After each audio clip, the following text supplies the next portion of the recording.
We are witnessing the achievements of mankind in the field of renewable energy and advanced technologies intended for the development of a green economy. It's the 5th day of EXPO.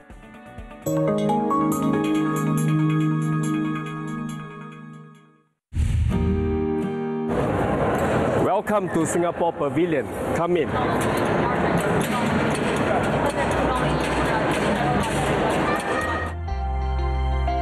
Music welcomes visitors when they enter the pavilion of the city-state of Singapore. The melody sounds on the terrariums through the decryption devices. This creative component of the designer of the pavilion, Randy Chan, demonstrates the energy significance of the tropical forests of Singapore.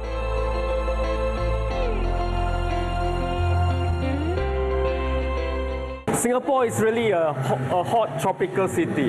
It's a small city of 700 kilometers square with 5.5 million people in population. We have actually developed sustainable energy, and it's actually the whole island is like a living lab. We actually want to share with the Kazakhstan people some of the sustainable, scalable policy that can be adapted to a big country. Come. Singapore presents its top 10 destinations in use of sustainable energy. This is the development of solar energy, which Garden City by 2020 wants to raise to 1 gigawatt, and also the preservation of the cold, the educational of green thinking from the school bench, and the construction of a smart city. While in the center of the pavilion there is a store of charging devices from visitors to the pavilion. Here you can write a wish for a sustainable future, plant petals, which will certainly unfold in the lush gardens. Meeting in national costumes, interior from bamboo trunks and paper-colored lanterns, this is the pavilion of Vietnam. Here everyone can play on national instruments made of stones and bamboo.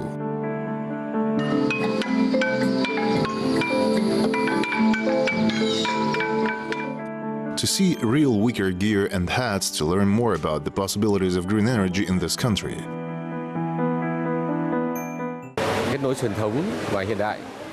Combining traditions and modernity, this is the idea of the future of Vietnam. We want to represent the beautiful and unique nature of Vietnamese way of life. As you can see, this is a water mill. Vietnamese farmers have long known how to use the energy of nature, reproduce it. Now we are using the steady energy of wind, sun, water. This is our future.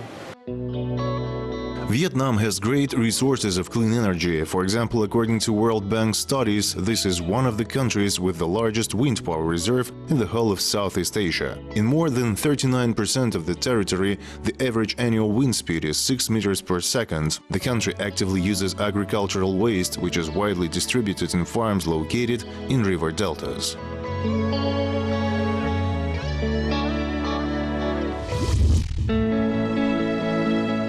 In between pavilions, you can relax and immerse yourself in the cultural enlightenment at the Museum of Modern Art, Garage. Here you will be taught to draw, give books to read, and talk about the history of art in lecture rooms. This is a kind of workshop where you can completely immerse yourself in the world of artists and architects, and a little distraction from the abundance of green technologies. We present an active public program. We have a daily library where there are books on contemporary art, architecture in Russian, Kazakh and English languages. From 1 to 5 workshops are open. We are very happy to see not only children, but adults, because they are designed for people from 6 years to 106. Therefore, we are happy to see all families. Entering the garage, guests will see a photo exhibition of old Almaty. There are also wooden installations that copy the shape of the buildings. According to Ekaterina, this is a place where art can inspire a person to discover new things. The main thing is to give them an opportunity to show imagination. Perhaps this drawing will be the beginning of the future green building. And the world classical ensembles will continue to amaze the capital's public. On June 25, the famous Berlin Kuss Quartet and the cellist Misha Maisky will perform with the program. And on June 30, the flutist Maurice Steger and the Latin Company Orchestra.